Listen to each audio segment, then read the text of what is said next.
Lottery കടയിൽ നിന്ന് സമ്മാനാർഹമായ ticket മോഷ്ടിച്ച് തമിഴ്നാട്ടിലേക്ക് കടന്ന പ്രതിയുമായി പോലീസ് ലോട്ടറി കടയിലെത്തി തെളിവെടുപ്പ് നടത്തി.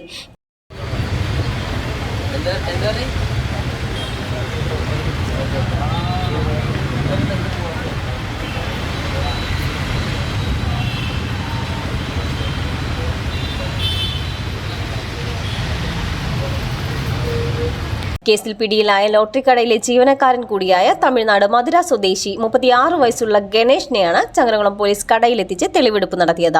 എടപ്പൾ ടൗണിൽ പ്രവർത്തിച്ചിരുന്ന അമ്മ ലോട്ടറി ഏജൻസിയിലാണ് മാർച്ച് 6 പുലർച്ചെ 3 മണിയോടെ മോഷണം നടന്നത്. സമ്മാനാർഹമായ 1.5 ലക്ഷത്തോളം രൂപ വില വരുന്ന ടിക്കറ്റാണ് കടയിലെ ജീവനക്കാരനായിരുന്ന ഗണേഷ് മോഷ്ടിച്ച് കടന്നുകളഞ്ഞത്. സംഭവത്തിൽ കടയുടമ ചങ്ങരംകുളം പോലീസിന് നൽകിയ പരാതിയിൽ നടത്തിയ അന്വേഷണത്തിൽ ഗണേഷ് ലോട്ടറി മോഷ്ടിക്കുന്നതിന്റെ ദൃശ്യങ്ങളും പോലീസിന് ലഭിച്ചു. തുടർന്ന് നടത്തിയ അന്വേഷണത്തിൽ പ്രതി തമിഴ്നാട്ടിലേക്ക് കടന്നതായി കണ്ടെത്തി. ചങ്ങരംകുളം എസ്ഐ നസിയ എം സാഹിബിന്റെ നേതൃത്വത്തിലുള്ള ഡാൻസ് ഓഫ് ടീം അംഗങ്ങളായ എഎസ്ഐ രാജേഷ്, എഎസ്ഐ ജയപ്രകാശ്, സിപിഒമാരായ ശ്രീഷ്, ഉണ്ണിക്കുട്ടൻ, ചങ്ങരംകുളം സ്റ്റേഷനിലെ എസ്ഇപിഒമാരായ ഹരികൃഷ്ണൻ, രാകേഷ് എന്നിവരടങ്ങുന്ന അന്വേഷണ സംഘമാണ് പ്രതിയെ കോയമ്പത്തൂരിലെത്തി പിടികൂടിയത്.